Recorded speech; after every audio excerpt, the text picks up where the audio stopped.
I have here with me Pastor E.L. Bynum. He pastored for 44 years the Tabernacle Baptist Church in Lubbock, Texas. And he's edited the Plains Baptist Challenger and just been a tremendous influence upon a number of preachers, including myself. And we're fortunate enough to have him here celebrating his 60th anniversary in the gospel ministry. And so I didn't want to miss this opportunity, so I've asked him to answer some questions, which a number of folks have given me. And so I'm going to be sharing those with you by way of video here. And so we're going to go to Pastor Bynum and ask some questions. Thanks for joining us. What qualities did you look for in a wife, in a pastor's wife? And I realize you've been through this twice now, so with your first wife passing away. And so what qualities, not just did you look for, but more importantly, should young men today who are wanting to go in the ministry, what should they be aware of? They need to be aware of the fact that the girl loves God. If she's not a lover of God, she'll not be what he wants.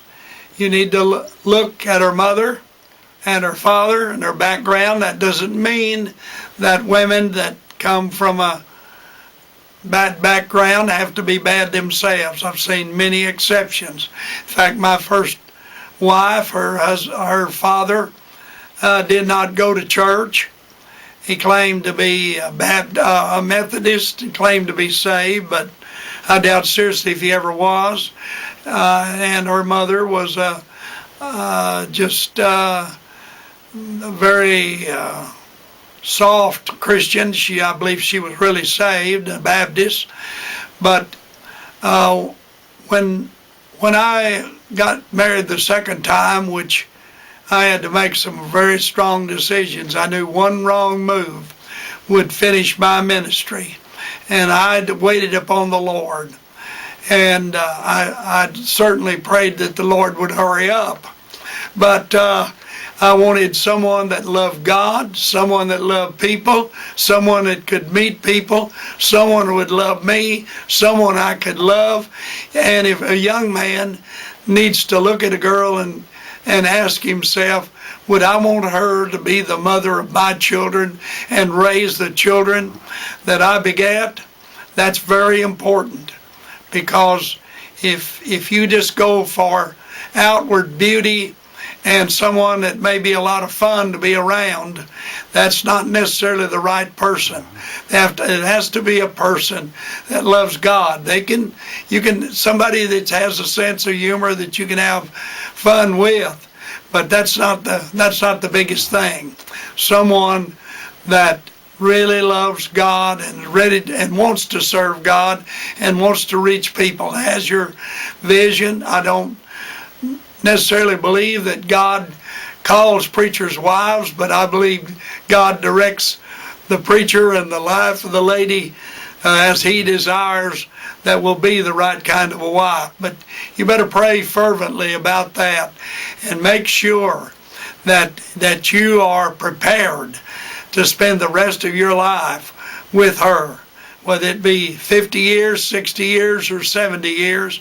I lived with my first wife 42 years till the Lord took her, and we have been married 20 years to my second wife, and it's some of the happiest days of my life. What would you say are the contributing influences through the years that have made you the man of God that you have become? That's a hard question to answer. I've had a lot of struggles. When I first became pastor of the church, they had a mountainous debt, and the special offerings were so frequent to catch up on debts. And the pastor was a good man. He was doctrinally sound. He was a great preacher, and he was an evangelistic preacher, but he had no conception of how to use money.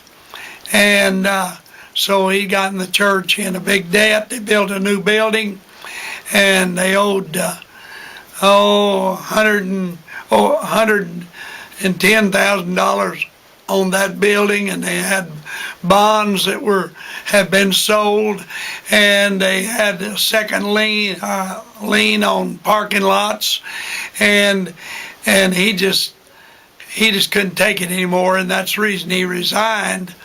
And I changed the finances of the church to a cash-only basis, that we would pay our basic bills before anybody got any pay. And sometimes I carried my check in my billfold for 2 and 3 weeks and could not cash it, but the Lord always provided. We never hungered. And in 1962, we led the church into having the first mission conference the church had ever had. And I just felt that that was the answer, that a sick church needed a missionary vision. And we put it on a missionary diet. And we started a faith promise in that year. And we have kept it up ever since. And when our finances had been so hard, people thought that I was a little bit crazy, wanting to emphasize missions when we could hardly meet our indebtedness. But I knew that that was God's command, and I knew God would bless in our heart. In that first mission conference, we had 2 men, pastors, to surrender to go to the mission field. Since that time, we have a number of others that have surrendered. But our missionary offerings began to increase, and the church had always been missionary in doctrine, but not in practice. And as our mission offerings rose, our regular offerings rose, and we were able to pay off our entire indebtedness way ahead of time. God just really blessed.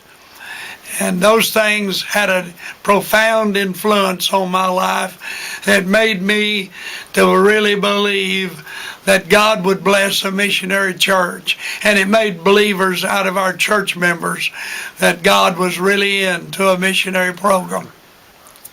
Amen.